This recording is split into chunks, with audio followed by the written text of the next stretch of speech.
Assalamualaikum warahmatullahi wabarakatuh. Waalaikumsalam warahmatullahi wabarakatuh. Alhamdulillahirabbil alamin wassalatu wassalamu ala asyrafil anbiya'i wal mursalin sayyidina wa maulana Muhammadin wa ala alihi washabihi ajmain amma ba'du. Alhamdulillah kami dari kelompok 3 di sini yang beranggotakan ada Mbah Solikin, kemudian ada Mas Irham, ada Mbak Tiara, dan juga yang ganteng juga ada Mas Farih. Kita di sini akan membahas atau mempresentasikan makalah kami yang pada kesempatan kali ini mendapat judul komponen-komponen perencanaan pembelajaran, yang pada kali ini bertepatan dengan dosen pengampu Bu Zumrotul Fauziyah MPD. Nah, sedikit dari apa yang akan kita bahas nanti ada beberapa kompetensi dasar yang diharapkan mampu untuk dicapai. Yang pertama, menguraikan dengan rinci komponen-komponen perencanaan pembelajaran. Kemudian yang kedua, menganalisis karakteristik dan kebutuhan siswa dalam pembelajaran. Yang ketiga, mengembangkan indikator dari kompetensi dasar materi pembelajaran. Dan yang keempat, menganalisis urutan materi pembelajaran.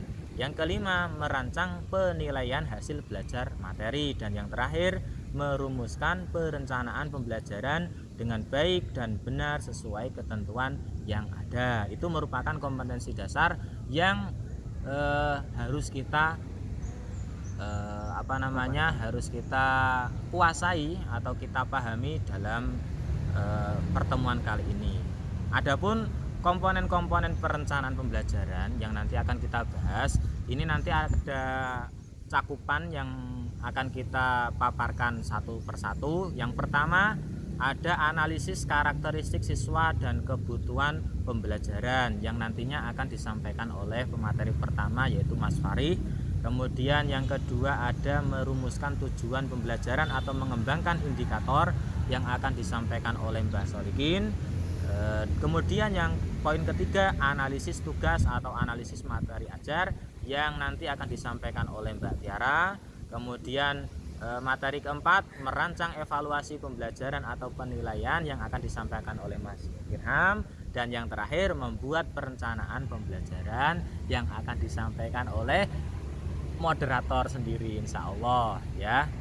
Sebelum kami memulai presentasi pada kesempatan kali ini, mari kita buka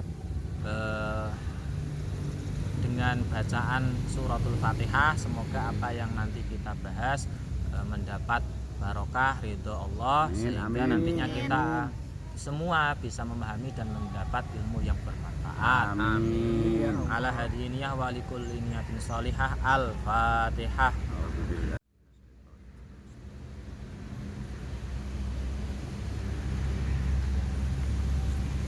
Amin ya robbal alamin.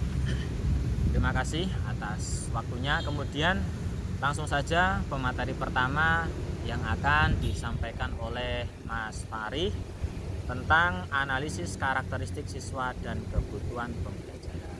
Kepada Mas Farih, waktu dan tempat kami persilakan. Assalamualaikum warahmatullahi wabarakatuh. Sebelumnya terima kasih kepada Pak Syukur selaku moderator atas waktunya. Di sini saya akan sedikit menjelaskan tentang komponen-komponen perencanaan pembelajaran. Yang pada poin pertama ada analisis karakteristik siswa dan menilai kebutuhan pembelajaran. Karakteristik siswa adalah aspek-aspek atau kualitas perseorangan seperti bakat minat, potensi, motivasi belajar, juga ada kemampuan berpikir dan kemampuan awal yang telah dimilikinya.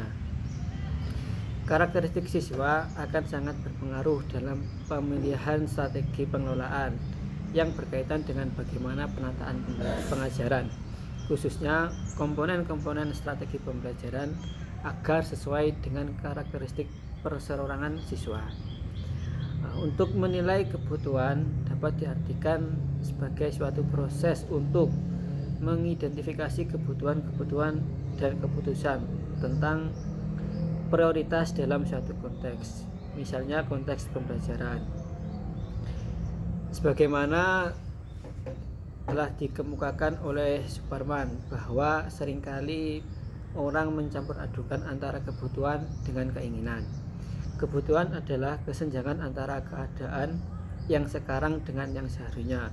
Kebutuhan yang menjadi prioritas untuk dipecahkan adalah masalah. Sehingga dapat dikatakan kalau orang menyebut kebutuhan, pikiran kita berkaitan dengan masalah. Sedangkan keinginan adalah berkaitan dengan pemecahan terhadap suatu masalah. Sebagai contoh, misalnya seorang siswa kelas 8 MTS seharusnya sudah bisa melakukan ketentuan bersuci sesuai materi dalam pembelajaran fikih, tapi dalam kenyataan sebagian besar siswa masih belum bisa melakukannya. Jadi kebutuhan pembelajaran adalah bagaimana membuat siswa dapat menjelaskan ketentuan bersuci secara teori maupun secara praktek dengan yang baik. Kebutuhan seperti ini perlu diidentifikasi dan dianalisis sebelum kita mengembangkan kegiatan pembelajaran.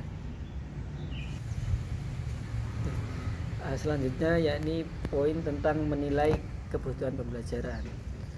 Menilai kebutuhan adalah kegiatan yang sangat penting sebelum kita mengembangkan kegiatan pembelajaran.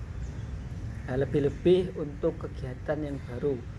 Pada umumnya apabila kebutuhan yang mendasar telah diidentifikasi dan dianalisis, maka dalam kegiatan pengembangan berikutnya terkadang kita tidak perlu untuk melakukannya lagi. Di dalam menilai kebutuhan pembelajaran perlu dipahami bahwa kebutuhan yang ada tersebut adalah kebutuhan siapa, agar tidak salah paham dalam memberikan jalan keluarnya. Suparman melukiskan ada 3 kelompok orang yang dapat dijadikan sumber informasi dalam mengidentifikasi kebutuhan pembelajaran, yakni yang pertama siswa termasuk peserta didik, dan yang kedua masyarakat termasuk juga orang tua, dan pendidik termasuk pengajar dan pengelola program pendidikan. Secara umum, informasi yang dicari dalam proses menilai kebutuhan pembelajaran adalah kompetensi siswa saat ini untuk dibandingkan dengan kompetensi siswa yang seharusnya dikuasai untuk melaksanakan tugas dengan baik. Namun, di dalam menilai kebutuhan ini tidak boleh terlalu cepat mengambil keputusan sebelum jelas masalah yang sebenarnya. Menurut Suparman, untuk menghindari kesalahan dalam memutuskan suatu masalah, perlu ada langkah-langkah yang harus dilakukan untuk mengidentifikasi kebutuhan pembelajaran. Yang pertama yakni menentukan kesenjangan atau mengidentifikasi prestasi siswa saat ini dan yang seharusnya. Dan yang kedua, mengidentifikasi bentuk kegiatan pembelajaran yang tepat. Dan yang ketiga, menentukan populasi sasaran yang dapat menentukan kegiatan pembelajaran tersebut. Berdasarkan uraian tersebut, perlu dipahami bahwa menilai kebutuhan pembelajaran adalah merupakan langkah awal dari kegiatan untuk menentukan tujuan pembelajaran. Karena jika kegiatan itu sendiri tanpa dikaitkan dengan penulisan tujuan pembelajaran, maka tidak akan ada manfaatnya. Oleh sebab itu, informasi yang diperoleh dan dianalisis dan hasilnya dijadikan dasar untuk merumuskan tujuan pembelajaran umum dan komponen berikutnya. Mungkin itu cukup dari saya, kurang lebihnya saya mohon maaf. Saya kembalikan kepada Pak Syukur selaku moderator. Demikian materi pertama yang sudah disampaikan oleh saudara kita Mas Farih. Semoga apa yang disampaikan bisa kita pahami bersama. Kemudian selanjutnya materi tentang merumuskan tujuan pembelajaran atau mengembangkan indikator akan disampaikan oleh Mbah Solikin. Kepadanya waktu dan tempat dipersilakan. Oke, terima kasih. Saya akan melanjutkan pembahasan sore hari ini. Saya dapat bagian merumuskan pembelajaran. merumuskan pembelajaran atau biasa yang disebut dengan performance objectives. Gerlach dan Early dalam Warijan 1984 halaman 21 mendefinisikan tujuan pembelajaran sebagai suatu deskripsi perubahan tingkah laku atau hasil perbuatan yang memberi petunjuk bahwa suatu proses pembelajaran telah berlangsung. Kemudian Break 1977, tujuan pembelajaran adalah suatu pernyataan tentang apa yang harus didapat atau dilakukan siswa atau tentang tingkah laku, bagaimana yang diharapkan dari siswa setelah ia menyelesaikan suatu program pembelajaran tertentu. Kemudian Sukartawi 1995 halaman 34 menyatakan bahwa tujuan pembelajaran adalah menjadi inti dari proses belajar mengajar itu sendiri. Kemudian diperkuat dengan pendapat Bloom 1997 yang merumuskan bahwa tujuan pembelajaran itu ada 3, yaitu secara kognitif, efektif, dan psikomotorik. Dari 3 aspek tujuan pembelajaran merupakan rumusan spesifik tentang apa yang ingin dicapai dalam suatu pembelajaran. Dari itu bisa kita lihat bahwa tujuan pembelajaran yang baik adalah mempunyai ciri.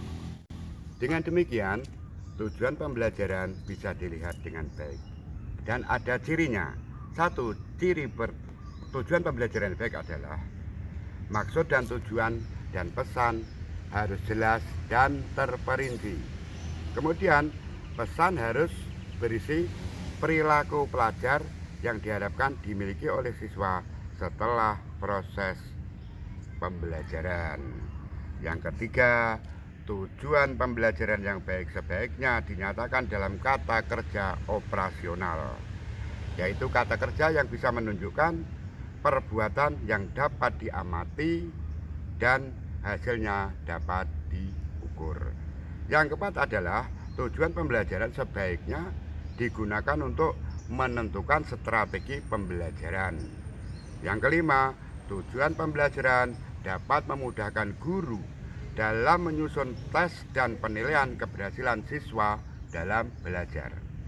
Yang terakhir, yang keenam, tujuan pembelajaran sebaiknya berorientasi pada siswa dan bukan pada guru. Oke, selanjutnya adalah Suparman 1997. Tujuan pembelajaran harus dirumuskan dalam kalimat yang jelas dan dapat diukur. Sekarang dalam subbab fungsi dan tujuan pembelajaran. Mager dalam Dick and Carey 1990 menyatakan bahwa tujuan pembelajaran harus mengandung 3 komponen, yaitu perilaku, behavior, 2 kondisi atau condition, atau 3 derajat atau kriteria atau degree. Instructional Development Institute atau IDI menambahkan 1 komponen dalam tujuan pembelajaran yang perlu juga dispesifikasikan dalam merumuskan tujuan pembelajaran. Apa itu? Yaitu sasaran atau audiensi. Sehingga tujuan pembelajaran menjadi 4 komponen, yaitu audiensi, behavior, condition, and degree. Dalam Permendiknas nomor 65 tahun 2013 yang pada intinya menyatakan bahwa tujuan pembelajaran itu diaplikasikan dengan standar kompetensi, yaitu kompetensi inti dan kompetensi indikator yang meliputi pengetahuan, sikap, dan keterampilan yang bisa diperoleh oleh peserta didik sesuai dengan kemampuan peserta didik dalam kondisi psikologi yang berbeda-beda. Hasil dari pembelajaran yang berupa pengetahuan bisa diperoleh oleh peserta didik dengan mengingat, memahami, menerapkan, mengevaluasi, dan mencipta. Kemudian sikap. Sikap bisa diperoleh peserta didik melalui menerima, menjalankan, menghargai, menghayati, dan mengamalkan. Adapun keterampilan bisa diperoleh peserta didik melalui mengamati, menanya, mencoba, menalar, menyaji, dan mencipta. Kemudian setelah uraian dari atas, bisa kita katakan bahwa ada keuntungan pembuatan atau perumusan tujuan pembelajaran itu. Dan keuntungan itu menjadi 3 sasaran atau bagi 3 sasaran, yaitu bagi siswa, bagi guru, dan evaluator.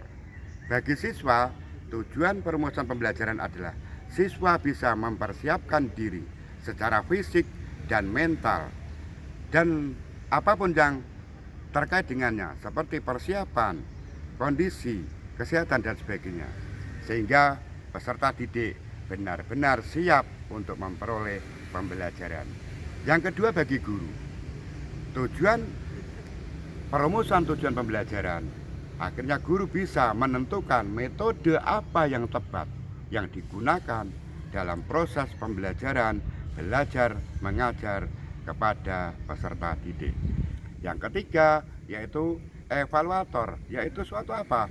Suatu penentuan ujian atau hal yang dilakukan untuk mengetahui penyerapan dari tujuan pembelajaran itu sudah berhasilkah diserap oleh peserta didik, seberapa penyerapannya, dan sebagainya. Demikian yang bisa saya sampaikan dalam subbab perumusan tujuan pembelajaran. Dan selanjutnya, pembahasan selanjutnya akan dilanjutkan oleh rekan saya. Kepada rekan saya kembalikan kepada Pak Moderator dulu. Pak Moderator, monggo. Terima kasih kepada Mbak Solikin yang telah menyampaikan pemaparan begitu lengkap terkait materi merumuskan tujuan pembelajaran atau mengembangkan indikator. Kemudian materi selanjutnya yaitu analisis tugas atau analisis materi ajar akan disampaikan oleh Mbak Isna Mutiara Fajrin. Kepadanya waktu dan tempat dipersilahkan. Terima kasih dari moderator. Saya akan melanjutkan materi selanjutnya, yaitu komponen yang ketiga, ada analisis tugas belajar atau learning text analysis atau analisis materi. Jadi sebelum kita melakukan analisis tugas belajar atau analisis materi, maka yang perlu dipahami adalah bagaimana jenis-jenis materi yang harus dipahami agar materi-materi tersebut dapat dianalisis dan disusun sesuai dengan struktur atau urutan yang baik dan sesuai. Jadi analisis ada 2 bagian, yaitu jenis-jenis materi dan analisis materi. Nah, jenis-jenis materi sendiri ada 4. Yang pertama adalah fakta. Fakta adalah informasi tentang nama orang, tempat, kejadian, julukan, istilah, simbol. Nah, selain itu, fakta juga mengenai hubungan antar informasi tersebut. Kata kuncinya adalah nama, jenis, jumlah, waktu, dan tempat. Seperti contohnya, es dihubungkan dengan rasa dingin atau matahari terkait dengan keadaan siang hari atau panas. Nah, yang kedua adalah konsep. Nah, konsep ini adalah suatu pengelompokan klasifikasi atau kategori dan di dalamnya terkandung nilai kesamaan antar komponennya. Nah, di sini kata kuncinya adalah definisi, klasifikasi, identifikasi, dan ciri-ciri. Contoh seperti bujur sangkar ialah 4 persegi panjang yang keempat sisinya sama panjang. Nah, yang ketiga adalah prinsip. Prinsip adalah menarik 2 atau lebih 3 konsep sedemikian rupa sehingga konsep-konsep itu saling berhubungan antar satu dengan yang lain. Nah, kata kuncinya seperti hubungan, sebab akibat, jika, maka, dalil, atau hukum. Contohnya, makin primitif suatu masyarakat, lingkungan hidupnya akan makin mempengaruhi cara hidup masyarakat itu. Yang keempat adalah prosedur. Prosedur adalah langkah-langkah mengerjakan sesuatu sesuai dengan prosedur atau aturan tertentu. Dengan kata kuncinya adalah keterampilan, metode, teknik, cara untuk menentukan prosedur yang sesuai. Seperti contohnya, cara mengukur suhu badan dengan menggunakan termometer. atau cara pelaksanaan sholat fardu. Selanjutnya adalah analisis tugas belajar atau analisis struktur materi. Analisis tugas adalah proses menjabarkan perilaku umum menjadi perilaku khusus yang tersusun secara logis dan sistematik. Kegiatan tersebut dimaksudkan untuk mengidentifikasi perilaku-perilaku keterampilan khusus yang menggambarkan perilaku umum secara lebih terperinci. Dari susunan tersebut dijelaskan kedudukan perilaku khusus yang dilakukan lebih dahulu dari perilaku yang lain karena berbagai hal seperti kedudukan seperti perilaku prasyarat. Nah, yang dimaksud dengan prasyarat di sini adalah apa yang diketahui oleh siswa sebelum mempelajari sesuatu. Contohnya, seseorang siswa akan belajar membuat kalimat pertanyaan. Nah, sebelum dia belajar membuat kalimat pertanyaan, dia harus sudah mengetahui hal-hal berikut sebagai prasyarat, yaitu beberapa kata untuk ditempatkan dalam kalimat. Selanjutnya, peraturan tentang menempatkan kata dalam kalimat dan dalam urutan yang benar atau subjek, predikat, dan objek. Nah, dalam contoh-contoh yang sering kita temui, ternyata bahwa diperlukan prasyarat utama untuk mempelajari kemampuan yang baru. Misalnya, kemampuan untuk mengalihkan bilangan yang terdiri dari beberapa angka. Memerlukan prasyarat menambahkan bilangan yang terdiri dari beberapa angka. Tidak mungkin untuk memiliki kemampuan untuk mengalihkan bilangan yang terdiri dari beberapa angka tanpa mempunyai yang lebih mendasar, yaitu menambahkan bilangan yang terdiri dari beberapa angka. Nah, inilah yang dimaksud dengan prasyarat utama. Di samping prasyarat utama ada lagi prasyarat pembantu namanya. Prasyarat pembantu ini dapat membantu mempelajari yang baru dengan membuat lebih mudah atau lebih cepat. Prasyarat utama dan prasyarat pembantu dapat diidentifikasikan untuk setiap kategori kecakapan yang dipelajari. Bagaimanapun, prasyarat untuk setiap klasifikasi tugas akan berbeda. Nah, suatu hal yang perlu diperhatikan dalam analisis tugas belajar atau analisis instruksional adalah bahwa prasyarat untuk kecakapan intelektual perlu dianalisis lagi karena kecakapan intelektual itu terdiri atas beberapa bagian. Dengan kata lain, sub kecakapan intelektual yang pertama merupakan prasyarat bagi sub kecakapan berikutnya, dan masing-masing sub kecakapan itu perlu dianalisis lagi. Analisis tugas dilakukan dengan mengemukakan pertanyaan untuk setiap keterampilan yang diberikan. Keterampilan sesederhana apa yang harus dimiliki oleh siswa untuk mempelajari materi X misalnya. Dalam menganalisis hal yang demikian, orang berusaha mengidentifikasikan prasyarat utama untuk semua sub keterampilan yang bergabung dalam keterampilan yang dipelajari. Sejauh manakah proses analisis tugas belajar atau analisis instruksional ini diteruskan? Bagaimana sebenarnya keterampilan yang paling bawah dari satu hierarki? Secara teoritis, proses analisis yang harus dilanjutkan sampai mencapai taraf yang paling sederhana. Namun, praktek analisa ini dilakukan sampai taraf keterampilan yang diperkirakan sudah dimiliki oleh siswa, atau entry skill namanya, yang akan mengikuti pelajaran. Nah, dengan melakukan analisis pembelajaran akan tersusun perilaku atau keterampilan khusus dari paling awal sampai paling akhir. Baik jumlah maupun susunan perilaku atau keterampilan tersebut akan memberikan keyakinan kepada pengajar bahwa perilaku umum yang tercantum dalam standar kompetensi dapat dicapai secara efektif dan efisien. Dengan perkataan lain, melalui tahap perilaku khusus tertentu siswa akan mencapai perilaku umum. Perilaku khusus yang telah tersusun secara sistematis menuju perilaku umum itu laksana jalan yang singkat yang harus dilalui siswa mencapai tujuannya dengan baik. Baik, yang ketiga adalah macam-macam struktur perilaku. Nah, menurut Suparman, bila perilaku atau keterampilan umum diuraikan menjadi perilaku khusus akan terdapat 4 macam susunan, yaitu yang pertama ada hierarkikal, prosedural, pengelompokan, dan kombinasi. Nah, yang pertama adalah struktur perilaku yang hierarkikal, adalah kedudukan dua perilaku yang menunjukkan bahwa salah satu perilaku hanya dapat dilakukan bila dikuasai perilaku yang lain. Misalnya, perilaku B hanya dapat dipelajari bila seseorang telah dapat melakukan perilaku A. Nah, kedudukan perilaku A dan perilaku B disebut hierarkikal. Dalam suatu kurikulum mata pelajaran A, lebih dahulu siswa tersebut tidak boleh dan tidak mungkin langsung mempelajari pelajaran mata B. Untuk menunjukkan struktur perilaku hierarkikal yang berbeda dengan struktur yang lain adalah susunan perilaku disusun dalam kotak yang tersusun dari atas sampai bawah yang dihubungkan dengan garis vertikal. Nah, yang kedua adalah struktur perilaku prosedural. Nah, yang dimaksud ini adalah kedudukan beberapa perilaku yang menunjukkan satu set urutan penampilan perilaku, tetapi tidak ada yang menjadi perilaku untuk yang lain. Walaupun kedua perilaku khusus itu harus dilakukan berurutan untuk dapat melakukan suatu perilaku umum, tetapi perilaku itu dapat dipelajari secara terpisah. Nah, misalnya dalam melakukan perilaku atau keterampilan umum lari cepat terdapat sedikitnya 3 perilaku atau keterampilan khusus yang terstruktur secara prosedural. Nah, ketiga perilaku khusus tersebut harus dilakukan secara berurutan untuk dapat melakukan perilaku lari cepat dengan baik. Tetapi setiap perilaku khusus itu dapat dipelajari secara terpisah.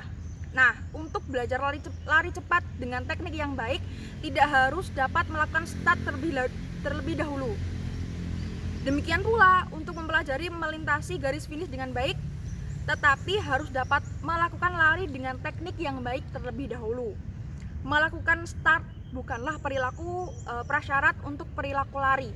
Demikian pula perilaku lari bukanlah prasyarat untuk mempelajari cara melintas garis finish.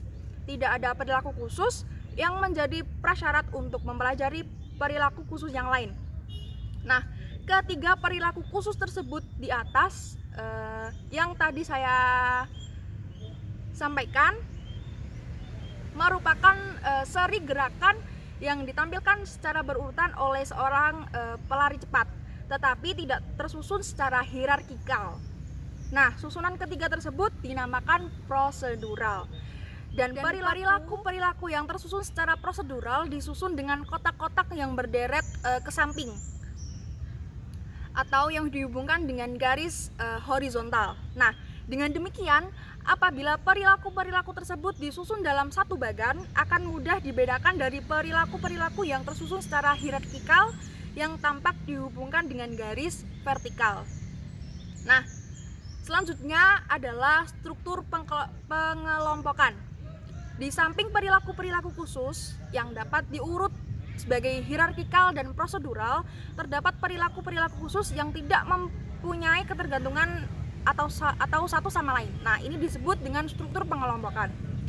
Walau semuanya berhubungan, dalam keadaan seperti itu, garis penghubung antar perilaku khusus yang satu dengan yang lain tidak diperlukan. Nah, misalnya untuk menunjukkan batas provinsi di Sumatera, siswa dapat memulainya dari mana saja, tidak harus berurutan dari Aceh sampai Lampung atau sebaliknya, atau dari bagian utara ke selatan atau sebaliknya. Nah, yang terakhir adalah struktur kombinasi. Struktur kombinasi adalah suatu perilaku umum bila diuraikan menjadi perilaku-perilaku khusus. Sebagian terbesar akan terstruktur secara kombinasi antara struktur hierarkikal, prosedural, dan pengelompokan tadi. Nah, sebagian dari perilaku khusus yang terdapat di dalam ruang lingkup perilaku umum itu mempersyaratkan perilaku khusus yang lain. Selebihnya merupakan urutan penampilan perilaku khusus dan umum. Baik, terima kasih teman-teman semuanya. Mungkin cukup itu yang dapat saya sampaikan. Saya kembalikan ke moderator. Terima kasih. Terima kasih kepada Mbak Isna atas pemaparannya. Semoga apa yang disampaikan Mbak Isna bisa kita pahami dan kita resapi, sehingga ilmu yang kita dapat bisa mancap atau tertanam di hati kita. Kemudian materi selanjutnya yaitu analisis, merancang evaluasi pembelajaran atau penilaian, yang pada kesempatan kali ini akan disampaikan oleh Mas Irham. Kepadanya waktu dan tempat dipersilakan. Monggo. Oke, Oke, melanjutkan penjelasan dari Mbak Isna tentang komponen-komponen pembelajaran, saya akan menjelaskan yang keempat, yaitu merancang evaluasi pembelajaran.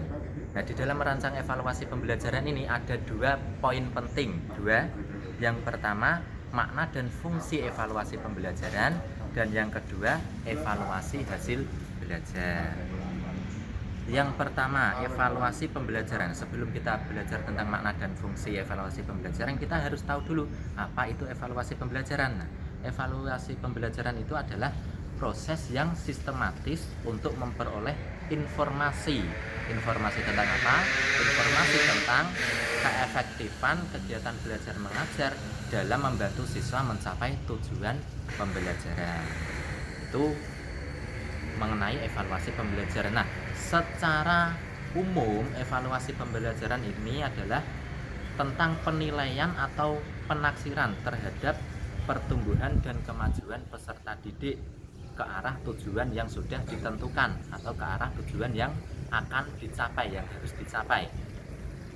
Itu secara umum melanjutkan tujuan dari evaluasi pembelajaran. Nah, tujuan evaluasi pembelajaran ini untuk mendapatkan data atau bukti yang akan mengukur sampai di mana toh si A ini belajarnya, sampai di mana toh si B ini belajarnya. Itu fungsi dari evaluasi, tujuan dari evaluasi pembelajaran. Nah, dengan adanya evaluasi pembelajaran ini, keberhasilan pembelajaran dapat diketahui. Jadi keberhasilan pembelajaran ini dapat diketahui melalui evaluasi pembelajaran. Oke, melanjutkan fungsi secara garis besar ya.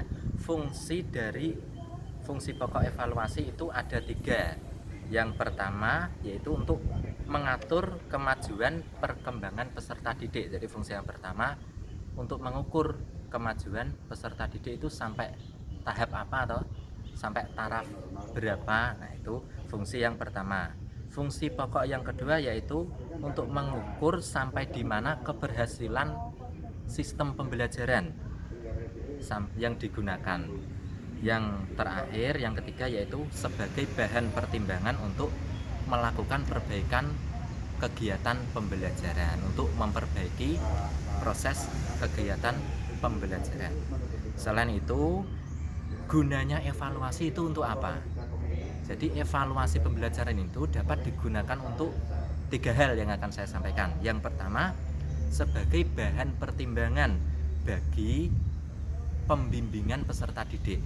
Jadi setelah kita mengevaluasi peserta didik, kita jadi tahu, oh si A ini sampai sini tahapnya, sampai tahap 3.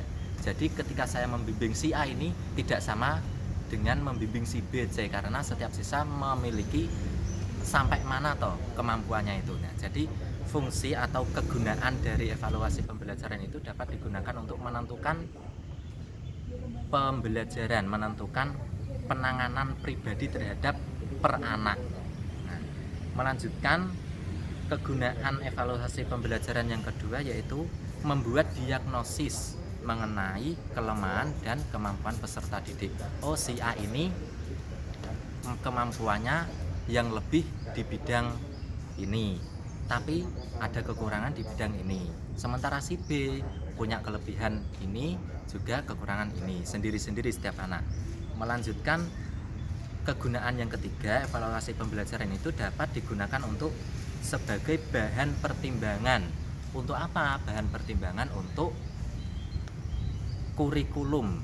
Kurikulum itu perlu perubahan atau bahkan perlu untuk diganti. Nah, itu dapat diketahui dari evaluasi pembelajaran. Oke, melanjutkan yang B. B adalah evaluasi hasil belajar. Setelah tadi saya jelaskan makna dan fungsi dari evaluasi pembelajaran, kita melangkah ke poin yang kedua, yaitu evaluasi hasil belajar. Di sini ada 2 garis besar, 2 poin. Poin pertama ada evaluasi produk dan poin kedua ada evaluasi proses. Nah, sebelum kita menginjak pada evaluasi produk dan evaluasi proses, kita harus tahu dulu evaluasi itu apa. Evaluasi itu berarti penentuan sampai sejauh mana toh suatu yang berharga itu, sampai taraf apa atau sesuatu yang mempunyai nilai itu. Nah, menurut Winkel sebenarnya yang dinilai dalam proses pembelajaran, yang dinilai itu hanya proses pembelajarannya saja. Tetapi penilaian atau evaluasi itu diadakan melalui peninjauan terhadap hasil proses, hasil yang diperoleh. Itu sekilas tentang evaluasi. Menginjak ke poin yang pertama, yaitu peninjauan terhadap evaluatif. Peninjauan evaluatif pertama yang memusatkan pada produk atau efek yang dihasilkan oleh siswa sesuai dengan tujuan instruksional yang harus dicapai. Itu dinamakan dengan evaluasi produk. Jadi hanya menilai tentang produk hasilnya saja. Oh, si A ini berhasil seperti ini. Kemudian peninjauan evaluatif yang kedua yaitu memusatkan atau menitik beratkan pada perhatian pada komponen-komponen dari proses pembelajaran. Komponen-komponen apa saja di dalam proses pembelajaran sehingga mencapai tujuan yang diinginkan. Nah, jadi di antara kedua evaluasi produk dan evaluasi proses ini saling berkaitan, bersifat komplementer atau saling melengkapi. Nah, bedanya pada evaluasi produk ini hanya membahas tentang hasilnya saja, akan tetapi evaluasi proses ini membahas tentang bagaimana toh cara siswa ini menjadi berhasil dari yang awalnya 0, 1, 2, 3 sampai dapat nilai 10. Seperti contoh kasus anak juara kelas. Nah, di dalam evaluasi produk ini hanya membahas tentang si anak yang mendapatkan juara kelas. Cukup itu saja, hasil atau produk dari si juara kelas itu saja. Akan tetapi di dalam evaluasi proses ini membahas tentang bagaimana toh cara si anak itu menjadi juara kelas. Bisa membahas tentang jam belajar yang ditambah, kemudian belajarnya dengan cara apa, seberapa lama sampai si siswa itu mendapatkan juara kelas. Nah, kira-kira seperti itu gambaran dari saya mengenai merancang evaluasi pembelajaran. Jadi ada 2 poin penting yang sudah saya sampaikan tadi. Yang pertama ada makna dan fungsi evaluasi pembelajaran yang sudah saya sampaikan, dan poin kedua ada evaluasi hasil belajar. Terima kasih. Demikian yang bisa saya sampaikan. Yang masih banyak kurangnya sudah jelas, saya mohon maaf ketika apa yang saya sampaikan banyak kurangnya. Yang terakhir, saya hanya bisa mengucapkan terima kasih kepada teman-teman semua. Terima kasih atas pemaparannya disampaikan kepada Mas Irham, sangat panjang dengan ekspresi yang nyantai. Tentunya itu menjadi ciri khas dari pemateri keempat ya, Mas Irham. Terima kasih. Kemudian materi terakhir ya yang akan disampaikan oleh Pak Sukir. Saya sendiri. Waktu dan tempat ya dipersilakan enggak ini? Monggo Pak Syukur, Oh iya, silakan. Monggo Pak Syukur. Terima kasih. Terima kasih pada moderator. Saya ucapkan atas waktu dan tempat yang sudah dipersilahkan untuk saya. Di sini saya akan melanjutkan dari materi sebelumnya, yaitu penilaian autentik. Penilaian autentik merupakan penilaian yang dilakukan secara komprehensif untuk menilai mulai dari masukan atau input, kemudian proses, dan keluaran atau output pembelajaran. Oleh sebab itu, penilaian autentik atau authentic assessment adalah pengukuran yang bermakna secara signifikan atau hasil belajar peserta didik untuk ranah sikap, keterampilan, dan pengetahuan.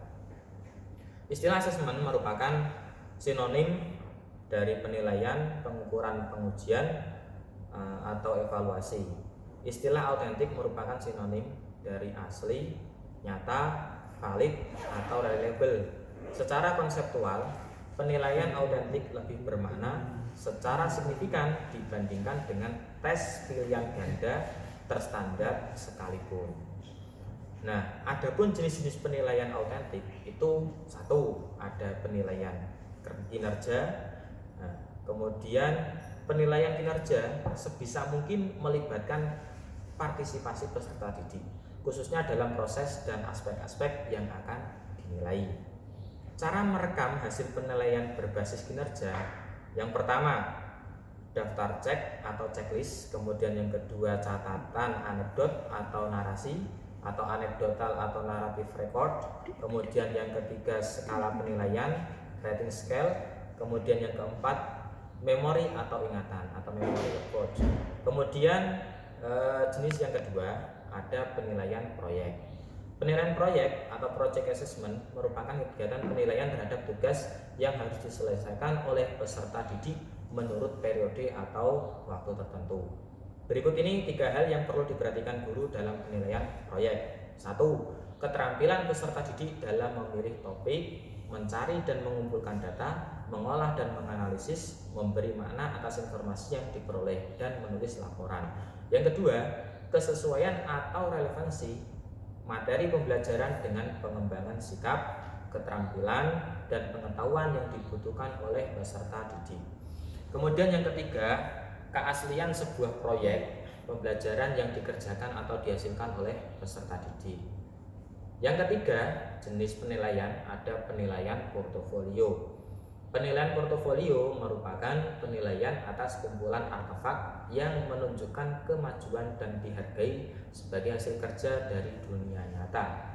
Penilaian portofolio bisa berangkat dari hasil kerja peserta didik secara perorangan atau diproduksi secara berkelompok, memerlukan refleksi peserta didik dan dievaluasi berdasarkan beberapa dimensi penilaian.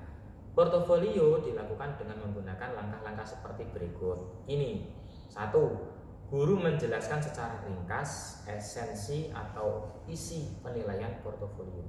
Yang kedua, guru atau guru bersama peserta didik menentukan jenis portofolio yang akan dibuat. Yang ketiga, peserta didik baik sendiri maupun kelompok, mandiri atau di bawah bimbingan guru menyusun portofolio pembelajaran. Yang keempat, guru menghimpun dan menyimpan portofolio peserta didik pada tempat yang sesuai, disertai catatan tanggal pengumpulannya. 5. Guru menilai portofolio peserta didik dengan kriteria tertentu. Yang keenam, jika memungkinkan, guru bersama peserta didik membahas bersama dokumen portofolio yang dihasilkan. Yang ketujuh, guru memberi umpan balik kepada peserta didik atas hasil penilaian. Nah, ini diusahakan bagi semua guru ya, semuanya saja ketika sudah menyelesaikan pembelajaran itu alangkah baiknya ada umpan balik antara murid dengan guru, sehingga nantinya murid itu bisa menerima dan lebih memahami apa yang dipelajari atau disampaikan oleh gurunya. Kemudian jenis penilaian yang ketiga ada penilaian tertulis atau tes. Tes tertulis berbentuk uraian atau esai menuntut peserta didik mampu mengingat, memahami, mengorganisasikan, menerapkan, menganalisis, mensintesis, mengevaluasi, dan sebagainya atas materi yang sudah dipelajari. Tes tertulis berbentuk uraian sebisa mungkin bersifat komprehensif sehingga mampu menggambarkan ranah sikap pengetahuan dan keterampilan peserta didik. Dengan demikian, penilaian proses pembelajaran menggunakan pendekatan penilaian otentik atau authentic assessment adalah menilai kesiapan siswa, proses, dan hasil belajar secara utuh. Keterpaduan penilaian ketiga komponen tersebut akan menggambarkan kapasitas, gaya, dan perolehan belajar siswa atau bahkan mampu menghasilkan dampak instruksional atau instruksional efek dan dampak pengiring atau nontoran efek dari pembelajaran. Untuk dapat mengukur hasil belajar dengan tepat, alat ukur yang akan digunakan dalam evaluasi hasil belajar harus dikembangkan melalui tahapan pengembangan soal yang berkualitas yang meliputi analisis kompetensi. pengembangan kisi-kisi, dan pengembangan butir soal. Nah, ini adalah beberapa analisis. Beberapa analisis tadi ya, penjelasan tentang yang pertama analisis kompetensi, yaitu kegiatan untuk menentukan kemampuan atau keterampilan yang diharapkan akan dicapai oleh peserta didik yang menempuh suatu program atau mata pelajaran atau jenjang pendidikan. Yang kedua, pengembangan kisi-kisi. Setelah ditentukan kompetensi dan tujuan pembelajaran yang diharapkan dikuasai oleh peserta didik dalam suatu mata pelajaran atau suatu program, kegiatan selanjutnya adalah menyusun kisi-kisi tes. Ini sudah biasa kita terapkan ya, bagi teman-teman juga yang sudah berkecimpung di dalam dunia pendidikan pasti sudah pernah menyusun yang namanya kisi-kisi soal. Penyusunan kisi-kisi tes merupakan kegiatan merencanakan ujian yang baik dengan mempertimbangkan tujuan ujian, waktu, dan sumber daya yang tersedia. Tes dikatakan baik apabila mencakup pengujian terhadap tujuan pembelajaran yang dianggap penting, mewakili materi pelajaran, dan mewakili ranah pengetahuan. Dengan demikian, perencanaan pengembangan tes atau pengembangan kisi-kisi tes menjadi sangat penting. Karena apa? Kisi-kisi tes merupakan blueprint yang mencakup segala informasi yang dibutuhkan untuk mengembangkan butir soal. Jadi kisi-kisinya ini yang dibuat nanti itu akan sebagai dasar untuk peserta didik itu belajar lebih terarah. Jadi tidak semuanya itu harus dipelajari. Makanya soal yang dibuat nanti itu harus sesuai dengan kisi-kisi. Terdapat beberapa hal yang harus dipertimbangkan dalam mengembangkan kisi-kisi tes, yaitu satu, keterwakilan sampel materi. Yang kedua, jenjang kemampuan yang akan diuji. Yang ketiga, tipe soal. Nah, kemudian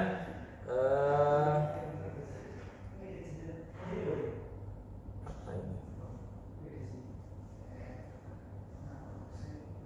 Jadi itu ya beberapa penilaian autentik yang mungkin sangat familiar di kalangan dunia pendidikan, dan kita semua juga paling tidak mengenal dan tahulah bagaimana sistem penilaian yang mungkin harus diterapkan dalam pendidikan biar terarah dan sesuai dengan harapan. Mungkin itu yang dapat saya sampaikan untuk materi terakhir ini. Kurang lebihnya mohon maaf dari saya pribadi apabila ada salah ucap, salah kata-kata, atau salah perbuatan yang kurang berkenan juga. Saya pribadi mohon maaf yang sebesar-besarnya dan terima kasih atas waktunya. Saya akhiri. Assalamualaikum warahmatullahi wabarakatuh. Kemudian waktu dan tempat kami serahkan lagi kepada moderator.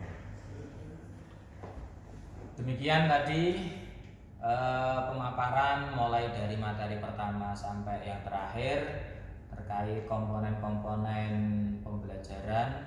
Tentunya sebelum kami akhiri nanti akan saya simpulkan dulu dari uraian teman-teman pemateri tadi, yaitu dapat diketahui karakteristik dan kebutuhan siswa dalam pembelajaran harus dikuasai oleh seorang guru atau calon guru untuk menentukan metode pembelajaran yang akan disampaikan dan dirumuskan dalam tujuan pembelajaran.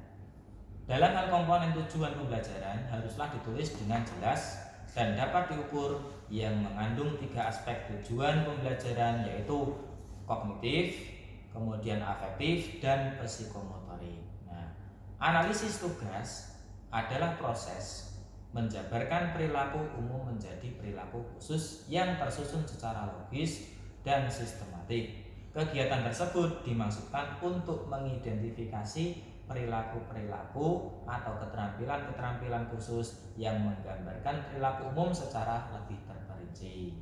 Nah, untuk makna evaluasi yaitu proses yang sistematis untuk memperoleh informasi tentang keefektifan kegiatan belajar mengajar dalam membantu siswa mencapai tujuan pembelajaran.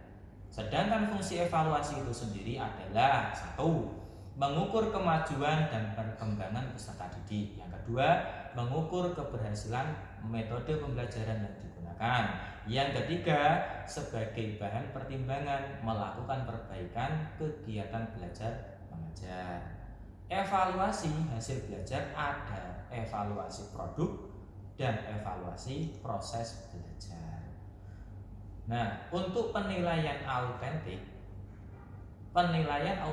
merupakan penilaian yang dilakukan secara komprehensif untuk menilai mulai dari masukan atau input, kemudian prosesnya, dan keluaran atau output pembelajaran.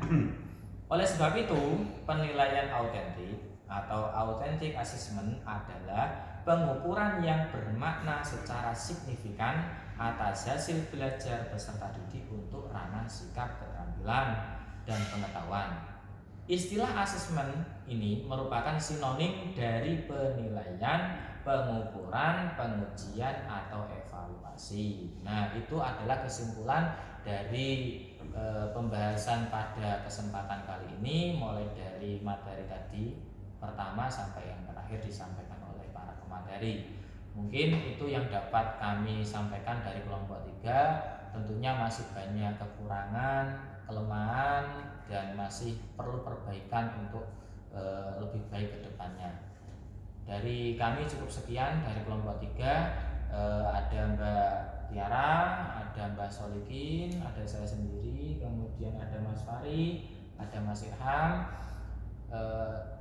Mohon maaf yang sebesar-besarnya karena kami semua ini adalah hanya manusia biasa, banyak salahnya, dan kebenaran adalah milik Allah SWT. Dari kami cukup sekian. Ihdinas siratal mustaqim.